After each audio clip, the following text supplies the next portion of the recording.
sauver un jour ta peau, alors écoute attentivement ces 6 conseils de survie en cas de catastrophe naturelle. T'es-tu déjà retrouvé face à une tornade géante? As-tu déjà été pris au piège dans un feu de forêt? Si ce n'est pas le cas, saurais-tu que faire pour survivre à de telles catastrophes?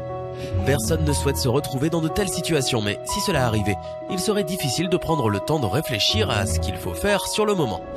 Heureusement, nous avons quelques conseils importants à te donner pour te préparer. Comme toujours, avant de commencer, n'oublie pas de cliquer sur le bouton d'abonnement et d'activer la cloche de notification pour nous rejoindre dans la communauté sympa. C'est parti, on commence donc à partir du conseil numéro 6.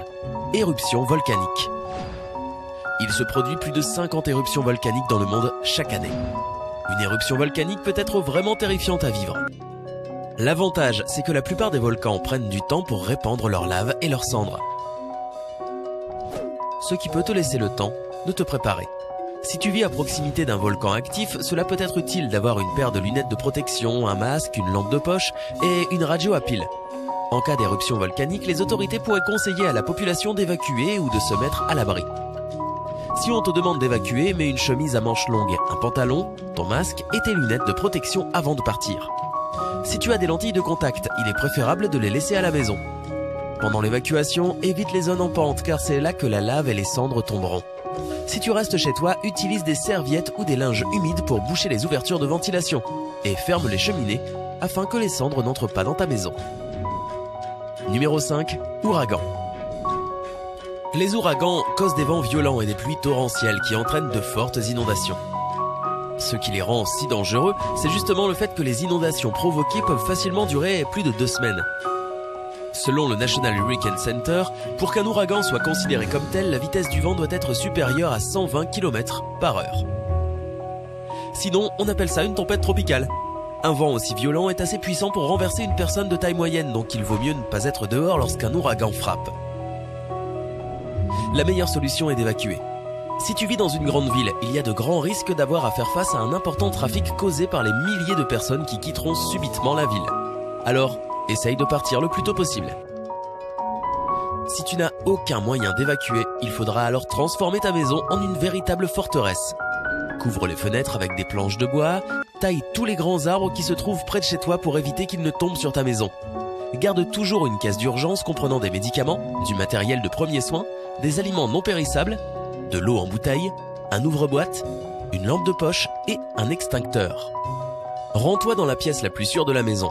Idéalement, il s'agirait d'une pièce sans fenêtre avec peu de mobilier. Si ton téléphone portable et ta télévision fonctionnent, regarde les actualités.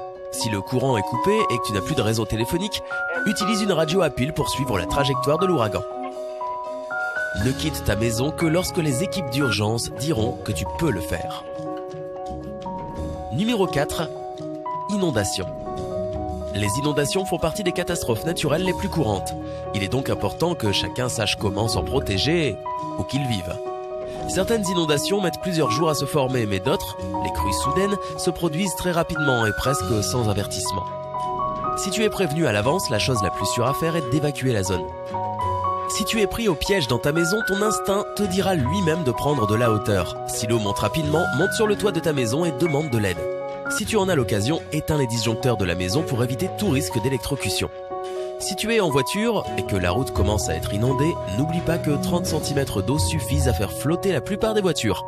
Donc, si tu continues à conduire, toi et ta voiture pourriez rapidement être emportés. Abandonne ta voiture et dirige-toi vers un terrain plus élevé si c'est possible.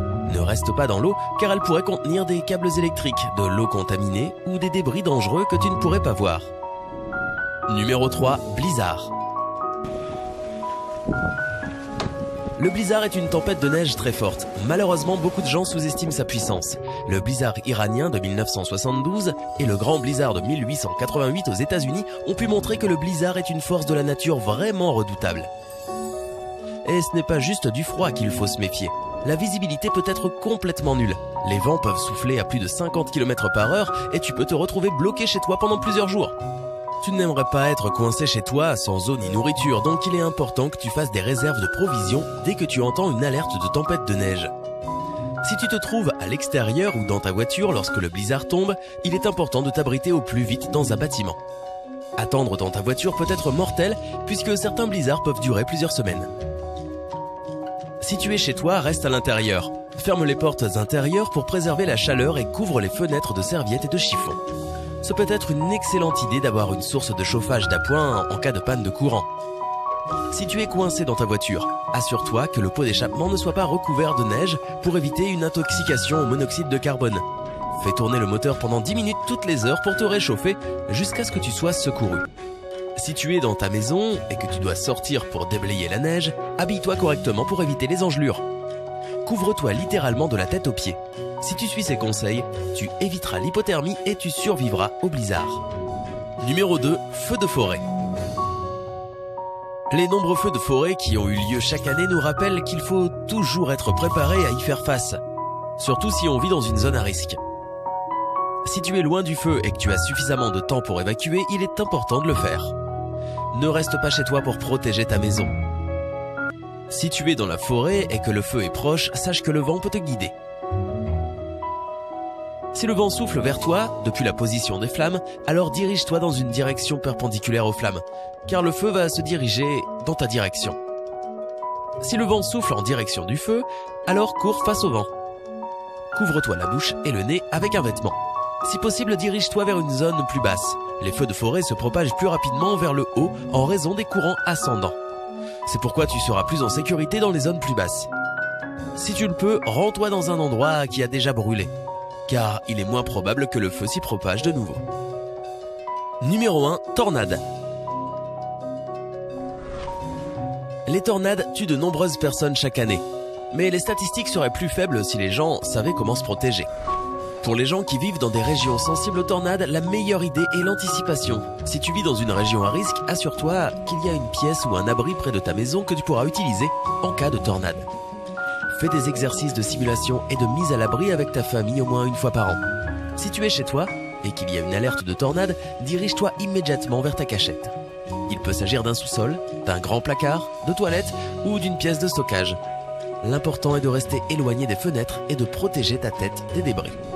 Si tu es en voiture alors qu'une tornade frappe, tu peux essayer de l'éviter en t'éloignant d'elle à un angle de 90 degrés et en te réfugiant dans le premier bâtiment qui se trouve sur ton chemin. Ne conduis pas trop longtemps au cas où la tornade se déplace de façon irrégulière et se dirige subitement vers toi. Si la situation devient catastrophique et que ta voiture se retrouve sur la trajectoire de la tornade, sans aucun moyen de lui échapper, la meilleure chose à faire est d'abandonner la voiture. Cours vers un fossé ou un conduit de drainage. Ne cherche pas à te cacher sous un pont car il ne te protégera pas des débris volants. Couche-toi aussi bas que possible sur le sol en attendant que la tornade passe.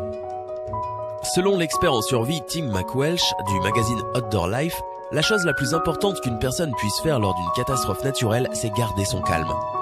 Avoir peur est normal, mais garder ton calme te permettra de réfléchir objectivement et d'éviter de faire de mauvais choix. Suis donc simplement ces conseils et mets-toi en sécurité. Alors, dis-nous, y a-t-il déjà eu des catastrophes naturelles dans la région où tu vis? Fais-le nous savoir dans la section commentaires. N'oublie pas de donner un like à cette vidéo et de la partager avec tes amis si elle t'a plu. Et abonne-toi à cette chaîne pour être tenu informé de nos nouvelles vidéos sympas.